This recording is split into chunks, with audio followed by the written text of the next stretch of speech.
Welcome everybody. So today I want to show you how to use the red iron oxide wash in my class on your bisqueware, okay? So red iron oxide wash looks the best on highly textured items such as this.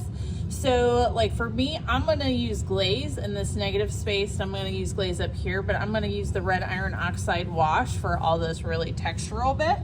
Now, red iron oxide wash stains like nobody's business. So when we do this in my classroom, we have a setup right here at the edge of the sink. There's one person where I am right now, and there'll be one person over there, and that's it.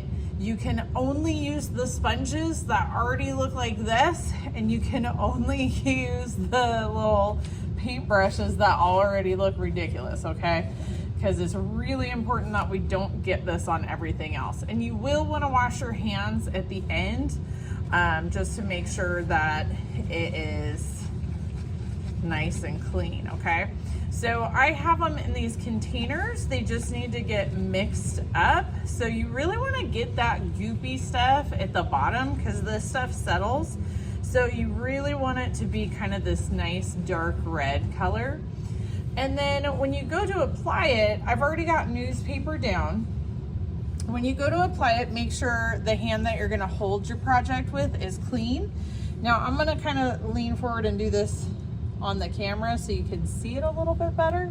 But you're just going to paint this on here. Now the newspaper's here because it's gonna be drippy, right?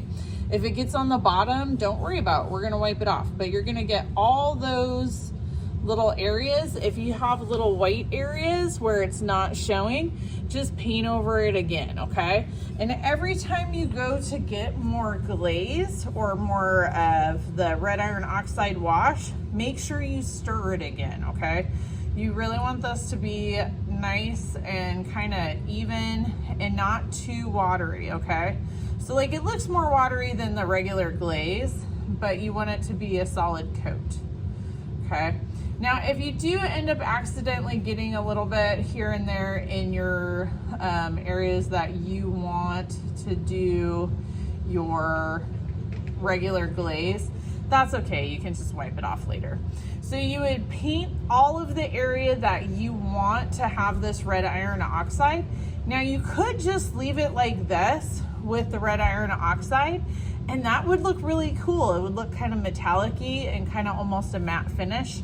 But we're gonna add a little bit of extra interest to ours. We want to wipe off just a little bit of the red iron oxide to highlight the areas of texture. That's where this disgusting sponge comes in. It's actually not disgusting, it's just really stained. So it has been stained over the years with this red iron oxide. Do not use your brand new sponge out of your cubby. Use the one that already looks like this, okay? So when you go to do this, turn on the water, rinse out the sponge just like we normally do. And I'll try to do this a little closer. You're just gonna wipe off just a little bit, okay?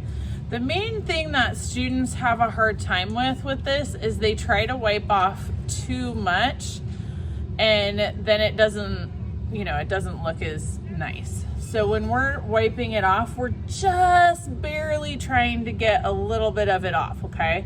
You don't even need to rinse your sponge very often because you're just trying to get just like a hint, like right here, just a hint of this stuff off, okay? Because really you want to leave a significant amount. Now if you get it too late, like right there, that's a little bit too late.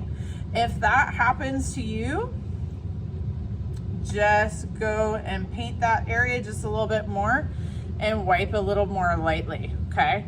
So you're just trying to get just barely a little teeny bit off to show, okay? And then, like I said, it is gonna get on your hands and stuff once you have fully